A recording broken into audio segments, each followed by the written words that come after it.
समूचे भारतवर्ष को गौरवान्वित करने वाली अद्भुत व्यक्तित्व वीरांगना रानी दुर्गावती का शासनकाल अपनी प्रजा की भलाई के लिए जाना जाता है। उनके द्वारा सुशासन के सभी मापदंड पूरे किए गए, जिसमें लोक कल्याणकारी राज्य की कल्पना परिलक्षित होती है। उन्होंने अपने राज्य की रक्षा करने के लिए न सिर्फ अपने बलबूते पर 52 युद्ध लड़े, बल्कि मुगल काल के शासक अकबर को भी 3 बार हराया। विगत 500 वर्ष का इतिहास रानी दुर्गावती के अदम्य शौर्य और साहस का प्रतीक है। ये उद्बोधन प्रदेश के मुख्यमंत्री डॉक्टर मोहन यादव ने वेटनरी कॉलेज ग्राउंड जबलपुर में रानी दुर्गावती के 461वें बलिदान दिवस के अवसर पर आयोजित पुण्य स्मरण समारोह में कहे। मुख्यमंत्री डॉक्टर यादव ने रानी दुर्गावती के बलिदान दिवस पर श्रद्धा सुमन अर्पित करते हुए कहा कि हमारे लिए यह गर्व की बात है कि वीरांगना रानी दुर्गावती ने अपने पराक्रम से शेर शाह सूरी एवं मालवा के शासक बाज बहादुर के भी दांत खट्टे कर दिए।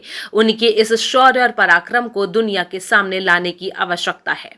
कार्यक्रम में मुख्यमंत्री यादव ने मुगल सम्राट अकबर से युद्ध के दौरान रानी दुर्गावती की दूरदर्शिता का वर्णन भी किया। उन्होंने कहा कि रानी दुर्गावती ने ये पहले ही भांप लिया था कि अकबर द्वारा युद्ध में तोपों का प्रयोग किया जा रहा है, इसके लिए उससे लड़ने में हमें रात्रि में भी युद्ध करना चाहिए। डॉक्टर यादव ने कहा कि रानी दुर्गावती एक रानी के साथ ही माँ के रूप में पूजी जाती हैं, क्योंकि उन्होंने समाज के सभी वर्गों के लिए कल्याणकारी योजनाएं बनाई। उनके सुशासन जन्मोन्मुखी शासन व्यवस्था में करीब 52 तालाबों का निर्माण कर जल प्रबंधन के नवाचार कराया। अपने शासनकाल में अपनी प्रजा और अपने सहयोगियों का भी ख्याल रखा। इस कड़ी में उन्होंने अपने सहयोगी के नाम से आधार ताल, सहेली के नाम पर जबलपुर में चेरी ताल बनवाया।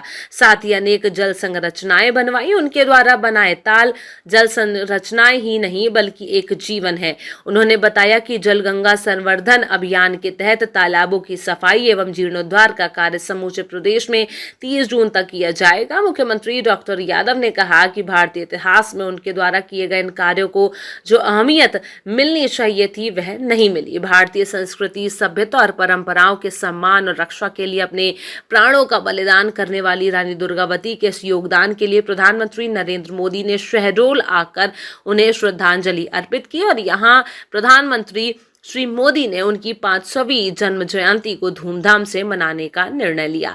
उनके प्रति सम्मान और इस परंपरा को आगे बढ़ाते हुए राज्य सरकार द्वारा पहली कैबिनेट जबलपुर में आयोजित करने का निर्णय लिया गया। हमें बड़ा गर्व है हमारी रानी दुर्गावती गढ़मंडला की रानी, जिनने 461 वर्ष पहले जन्म लिया, बलिदान दिया और 500वां उनका ये जन्म उत्सव चल रहा है, जयंती वर्ष चल रहा है। मैं अपनी ओर से उनके उस बलिदान के प्रति पुण्य स्मरण भी करता हूं, आदरांजलि प्रस्तुत करता हूं।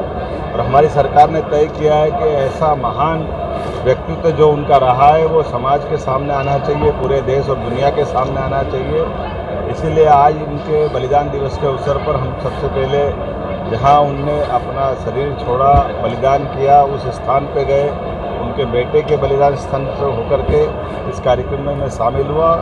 मुझे इस बात का संतोष है कि हमारे अपने सरकार के द्वारा जो किए गए कार्यक्रमों के बलबूते पर समाज में न केवल जागृति फैल रही है बल्कि सामाजिक स्तर पे भी गढ़मंडला की इस रानी के बलिदान को स्मरण करने के लिए हमारे गांव-गांव में, आदिवासी अंचल में भी लोकगीतों के माध्यम से अलग अलग प्रकार से उनके सारे उस जीवन काल को आज भी लोग स्मरण करते हैं।